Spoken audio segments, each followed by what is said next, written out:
بسم اللہ الرحمن الرحیم۔ السلام علیکم ورحمۃ اللہ وبرکاتہ۔ محترم ناظرین و سامعین، محمد سلیم بٹ کڑوے گلاب کے مصنف کے بارے میں اپنے پہلے بلاگ میں ان کی شخصیت کے بارے میں مختصر تعارف پیش کر چکا ہوں، اور ادب کے چند تابندہ ستاروں کی رائے بھی ان کے بارے میں، ان کی شخصیت کے بارے میں عرض کر چکا ہوں۔ اب ان کی پہلی تصنیف ٹیکہ کے مندرجات آپ کی خدمت میں پیش کر رہا ہوں، امید ہے آپ اسے پسند فرمائیں گے۔ محترم ناظرین سامعین، اپنی پہلی تصنیف ٹیکہ کے بارے میں صاحب کتاب خود اس کے پیش لفظ میں ارشاد فرما رہے ہیں: قارئین اکرام، میں کبھی بھی فیس معافی کے حق میں نہیں رہا، نہ کبھی خود فیس معاف کروائی، نہ کبھی کسی کو کہا کہ فیس نہ لیں۔ افسوس کہ اس کتاب کا مسودہ میں نے بما پیش کی فیس اپنے کسی محسن کے حوالے 3 جون 1999 کو کر دیا، جنہوں نے یہ وعدہ کیا کہ وہ میری تحریروں کو 1 ماہ کے اندر حقیقت کا روپ دے دیں گے، یعنی کتاب چھپ جائے گی۔ وطن عزیز سے دور سوائے ٹیلی فون کے اور کوئی رابطے کا ذریعہ نہیں ہوتا، لہذا اس سلسلے میں یادداشت کی بے شمار بین الاقوامی کالز بھی بے فائدہ رہیں۔ دیر تو ہو گئی لیکن آخر کام چل گیا۔ اس کتاب کی اشاعت میری رہنمائی کرنے میں میں اپنی مہربان بیوی میمونہ سلیم اور جناب عابد شہباز بٹ کا تہ دل سے شکر گزار ہوں۔ اسی سلسلے میں جناب طارق سعید کے پرخلوص تعاون کا اور ان کی دن رات انتھک کوششوں پر ان کا ممنون ہوں۔ خدا ان سب پر ہمیشہ اپنی رحمت نازل فرمائے۔ اس کتاب یعنی ٹیکہ کا مقصد کسی شخص یا ادارے کی توہین یا تضحیک بالکل نہیں، اور اگر کسی کو اپنی دل آزاری کا کوئی پہلو نظر آئے تو معافی کے ساتھ تصحیح کے لیے ہمیشہ تیار ہوں۔ ان کی یہ رہنمائی میری ذات پر ایک احسان ہوگی۔ میں نے دل کی اتھاہ گہرائیوں سے جو کچھ محسوس کیا لکھ دیا۔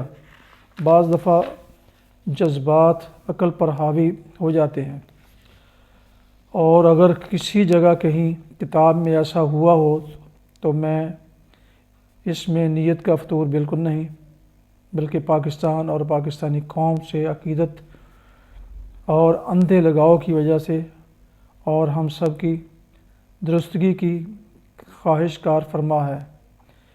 اس خواہش کا بھی میں اکیلا دعوے دار نہیں، بلکہ مجھ سے بہتر زیادہ درد دل سے سوچنے والے لاکھوں اور بھی ہیں۔ اگر کسی کو درست ہونا ہے تو وہ سب سے پہلے میں کوشش کروں گا کہ دوسروں پر تبلیغ کی بجائے اپنی تصحیح کروں۔ امید ہے ہم سب ہی ایسا سوچیں گے۔ پتہ نہیں یہ بات اچھی ہے یا بری، مجھ پر جو بھی احسان کرے میں جلدی نہیں فوری اس کا احسان مند ہو جاتا ہوں، اور یہ سلسلہ ساری عمر چلتا ہے۔ اس سے نکلنے کی کوشش تو دور کی بات ہے، کبھی خیال تک بھی نہیں آتا۔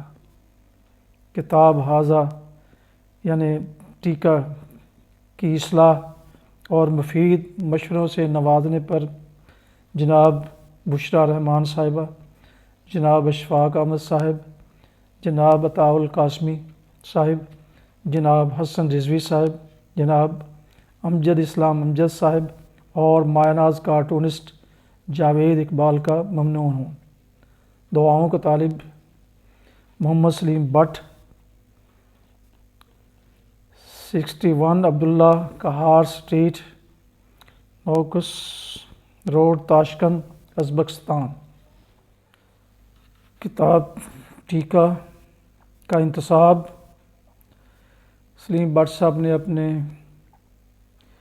درویش اور پیارے بھائی جناب حاجی منظور حسین بٹ مرحوم کے نام کیا ہے، جو بی ڈی ممبری کے دور سے ولولہ انگیز جذبے کے ساتھ 1994 تک اہل محلہ کے منتخب نمائندے کی حیثیت سے ان کی مسلسل بے لوث خدمت کرتے رہے۔ تصنیف کا آغاز ایک شعر سے کرتے ہیں۔ جذبوں کی کڑی دھوپ ہو تو کیا نہیں ممکن، یہ کس نے کہا سنگ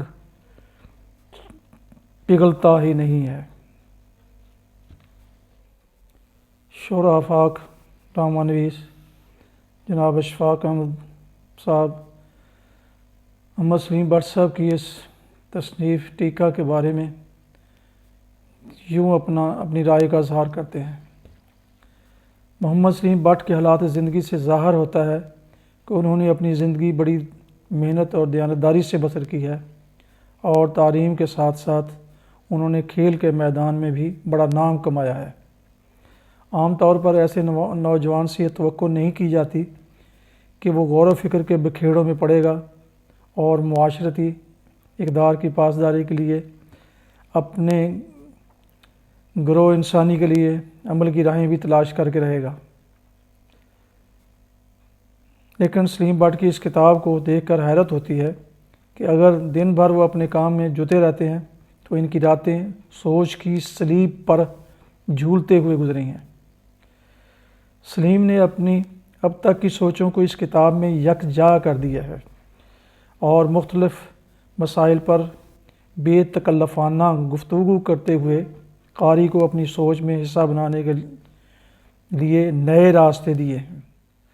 اپنے افکار کو ترتیب دیتے ہوئے انہوں نے سادگی اور اختصار کو بطور خاص پیش نظر رکھا ہے۔ یہ دونوں اوصاف بظاہر جس قدر آسان نظر آتے ہیں، حقیقت میں اتنے ہی مشکل ہیں۔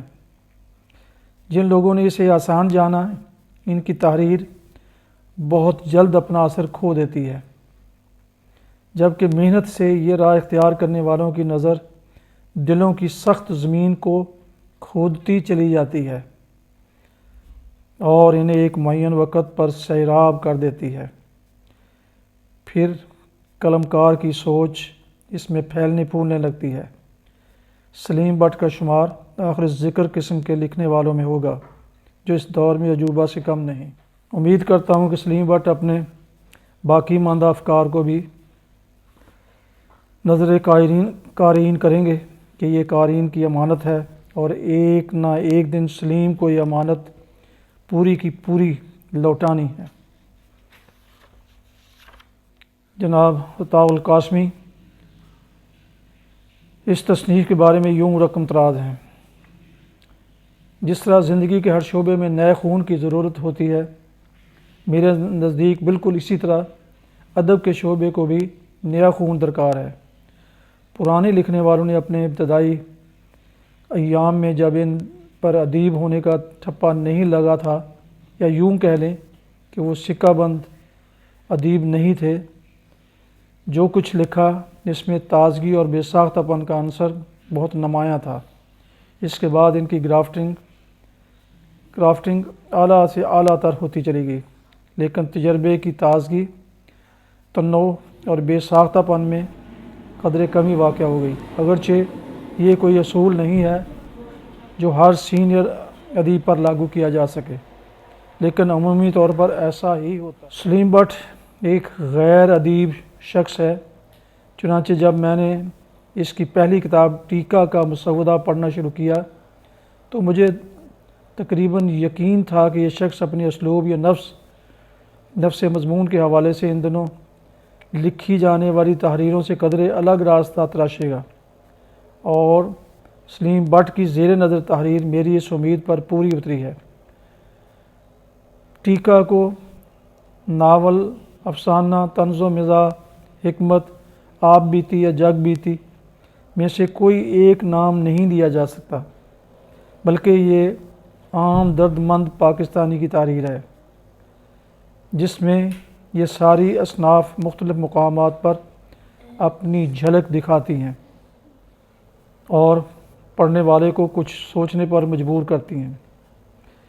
اس کتاب کی سب سے بڑی خوبی یہ ہے کہ یہ بور نہیں ہے، اور میرے نزدیک نقاد اگر کسی کتاب کو ادب عالیہ میں قرار دے ڈالیں لیکن وہ کتاب قاری پر اپنا باطن ظاہر نہ کر پائے تو میں ایسی کتاب کو ایسے ادب عالیہ کو قابل اعتماد نہیں سمجھتا۔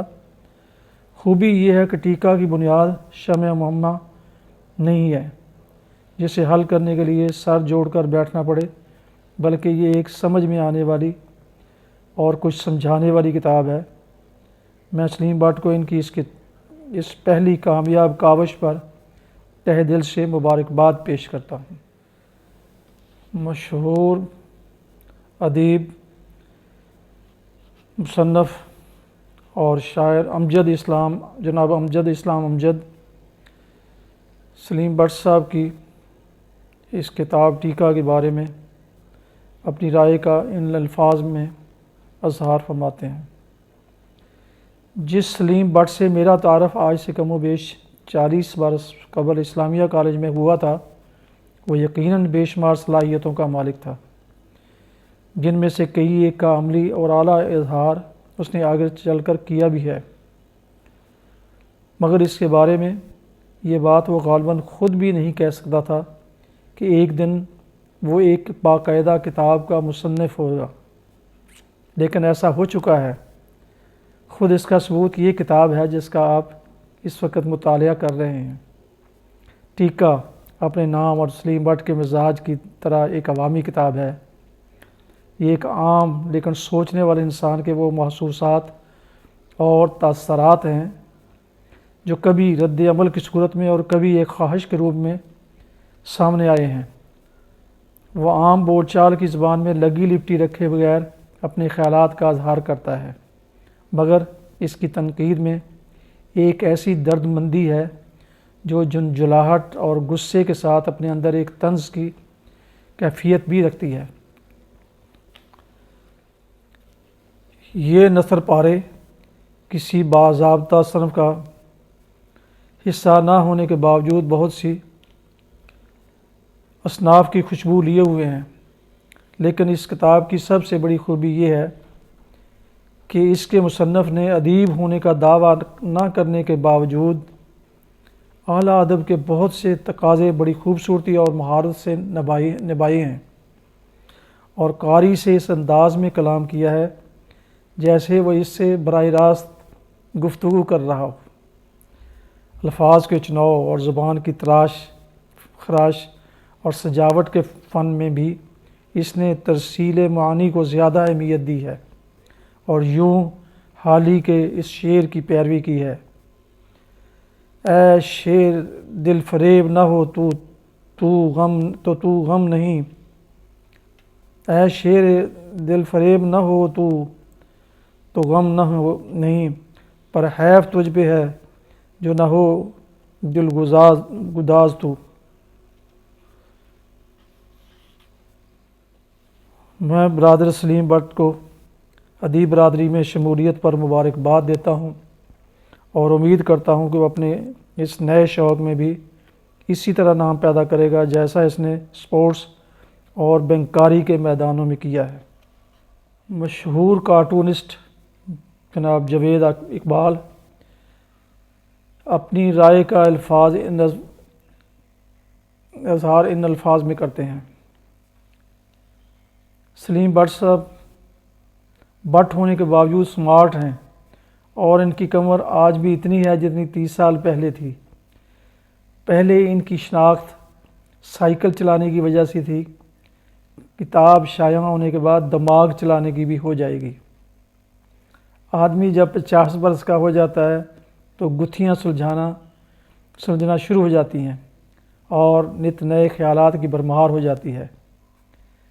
سلیم بٹ صاحب نے ان خیالات کو بڑی ترتیب اور محنت سے یکجا کر دیا ہے، جس میں لکھنے والے کا مشاہدہ اس کی حب الوطنی کوٹ کوٹ کر بھری لگتی ہے۔ یہ مضامین ہمارے مسائل کا حل بھی ہیں اور صاحب اختیار لوگوں کے لیے نسخہ کیمیا گری بھی ہے۔ بٹ صاحب تاشقند میں کئی سال سے مقیم ہیں۔ بینک کے اعلیٰ عہدے پر پہنچ کر ڈالر سمیٹنے کی بجائے وہاں کی اچھی چیزوں کو یہاں مضامین میں بیان کر رہے ہیں۔ اسلوب نہایت سادہ اور دلچسپ ہے۔ مجھے یقین ہے کہ اس کتاب کے شائع ہونے کے بعد اس طرز کی اور کئی کتابیں بھی سامنے آئیں گی اور بارش کے پہلے قطرے کا روپ ڈھارنے والی اس کتاب کی اہمیت سیلابی بارش کی طرح برستی کتابوں کی اہمیت سے زیادہ ہوگی۔ نئے آنے والے دوستوں سے گزارش ہے کہ وہ اس یوٹیوب چینل کو سبسکرائب کریں اور بیل آئیکن کو پریس کرنا نہ بھولیں تاکہ آئندہ اس سلسلے کے آئندہ نوٹیفیکیشن ان کو باقاعدہ ملتے رہیں۔ آخر میں اللہ تعالیٰ آپ کو اپنی زبان میں خوش رکھے، اپنا خیال رکھیں۔ اللہ تعالیٰ آپ کا حامی و ناصر۔ السلام علیکم ورحمۃ اللہ۔